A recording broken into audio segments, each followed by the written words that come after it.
Good morning, church family, or afternoon or evening, whenever you're watching this. I hope you're doing well. Hope you're having a great day of shepherding each other, of thriving in the situation God has put us in, and in glorifying God. I have been getting stuff from you guys as requested for this coming Sunday. I've gotten a few notes. I've gotten some pictures. I have some more stuff coming, and I'm gonna, we have some of our own family stuff to contribute. Please keep it coming. I'm really excited about the stuff we've already gotten in the first couple of days. Please send me more things. And honestly, if you're like, well, I'll send it to him later this week, the sooner the better, because I've got to edit it all together.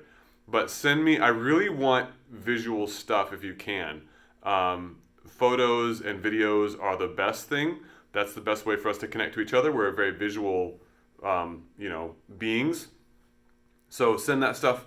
But anything you send will be appreciated. This is, again, what we're doing for Easter. One of the things is I'm asking for videos, pictures, notes, audio recordings, whatever, from you guys. So I'll compile it all into a video that I will send out on Easter, just to say, hey, we're all still here, we're all still together, and in spirit, and let's remember what each other looks like and what we're doing during this time.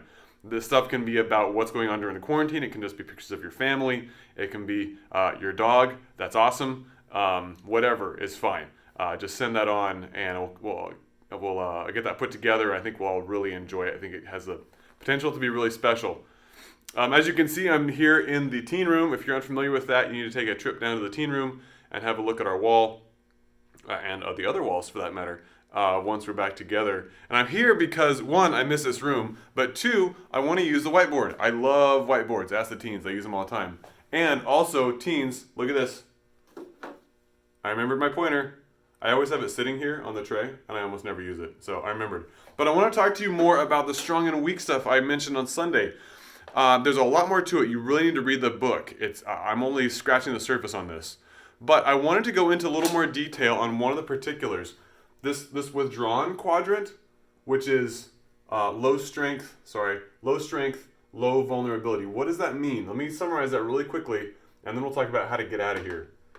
So low strength, low vulnerability, those are just kind of nebulous words. What does that mean? What it means is you're not risking anything and you're not gaining anything. What it means is you kind of aren't doing anything. If the people in the withdrawn quadrant, they're not in danger of suffering. Really, I mean, everybody suffers to some degree because we're in a sinful world. But you're not in danger of losing love because you're not loving anyone. You're not in danger of putting yourself out there and being rejected. It's just not happening. You're really just kind of withdrawn from everyone. And you can say, well, I have friends or whatever. Yeah, but are you really ministering to anyone? And is there any danger of anyone rejecting what you're offering them? Well, that's withdrawn. Okay?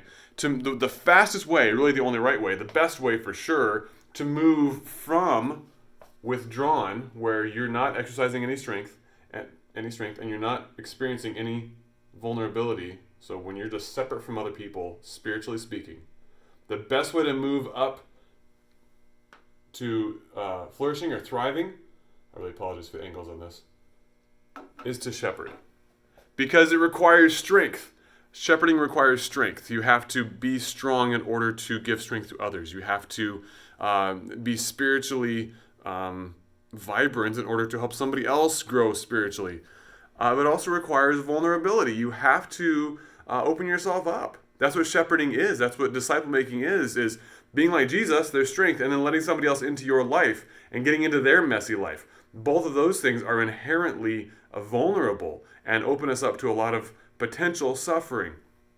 So the fastest way to remedy this situation of being withdrawn is the fastest way to jump up here is to shepherd, is to be like Jesus and to show other people his love and to minister his grace to them in whatever way it means to those people, right? Or whatever way is meaningful to those people. So I wanted to encourage you to shepherd each other, to be like Jesus, to be open and vulnerable, and to be strong in your dependence on Jesus.